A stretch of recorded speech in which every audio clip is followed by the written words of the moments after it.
Ibu dan saudara-saudara yang dikasihi oleh Tuhan, selamat berjumpa kembali dalam program Renungan Sapaan Iman GKJ Margoyudan di hari ini. Kiranya kasih karunia, damai sejahtera dari Allah Bapa, Putra, dan Roh Kudus menyertai saudara-saudara dimanapun berada. Saat ini saya mengajak saudara-saudara sekalian untuk meneduhkan hati dalam doa sebelum bersama-sama kita membaca serta merenungkan firman Tuhan. Mari kita berdoa. Allah Bapa yang Maha Baik, tak putusnya kami menaikkan syukur dan pujian kami ke hadirat-Mu karena berlimpah cinta kasih yang Tuhan berikan dalam kehidupan kami. Hari ini Tuhan, kami membuka hati untuk mendengar pengajaran-Mu melalui firman yang akan kami dengarkan. Kiranya Roh-Mu yang kudus menolong kami untuk memahami serta memampukan kami melakukannya di dalam kehidupan sehari-hari. Di dalam Kristus kami memohon. Amin. Bapak, Ibu, dan saudara-saudara yang dikasihi oleh Tuhan, firman yang akan kita baca serta kita renungkan pada pagi hari ini diambil dari kesaksian Injil Yohanes pasal yang keempat, ayat 13 dan 14. Demikian. Jawab Yesus kepadanya, "Barang siapa minum air ini, ia akan haus lagi. Tetapi barang siapa minum air yang akan kuberikan kepadanya, ia tidak akan haus untuk selama-lamanya.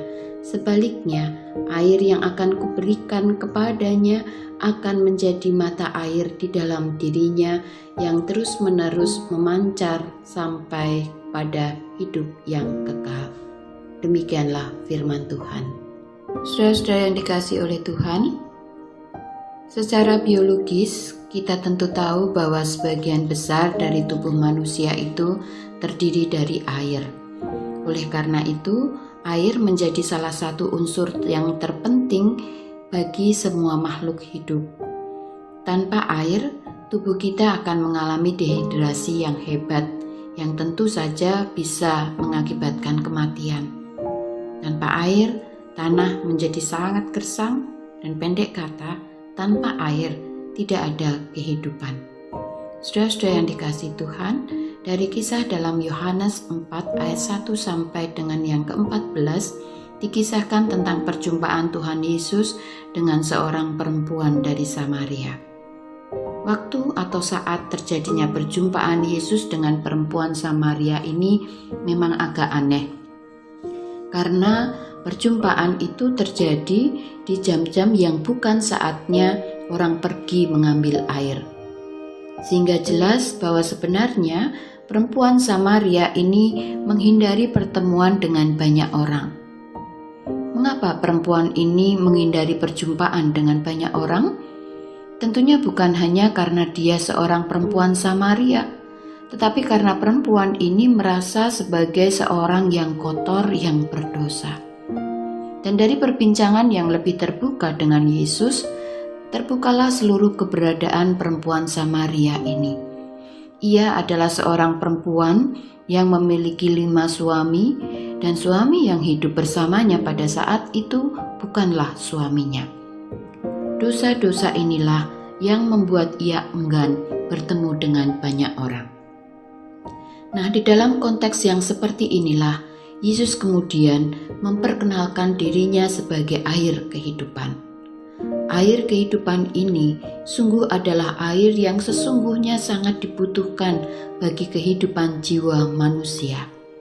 Keberadaannya sangat berbeda dengan air duniawi yang hanya bisa meredakan dahaga untuk sementara waktu, sehingga memaksa manusia untuk terus mencari tanpa ada kepuasan. Saudara-saudara yang dikasihi Tuhan, hal ini juga bisa menjadi gambaran dalam kehidupan manusia saat ini, yang selalu merasa tidak pernah puas, selalu merasa haus pada hal-hal yang bersifat duniawi.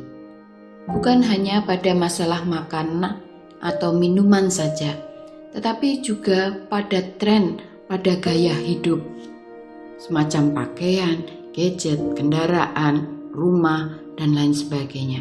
Tidak pernah merasa puas, selalu gonta-ganti sesuai dengan tren pada saat itu. Nah, kalau inilah air-air bagi jiwa kita, maka hidup kita akan rusak oleh ketidakpuasan. Tetapi firman yang kita baca pada saat ini menyatakan pada kita, tetapi barang siapa minum air yang akan kuberikan kepadanya, ia tidak akan haus untuk selama-lamanya. Saudara-saudara yang dikasihi Tuhan, sebelum kehidupan kita dirusak oleh kerakusan akan air-air duniawi, kita harus sadar bahwa kita membutuhkan air kehidupan. Dan hanya Yesus yang bisa memberi air kehidupan itu. Karena Yesus sendirilah yang menjadi sumber air kehidupan yang sejati.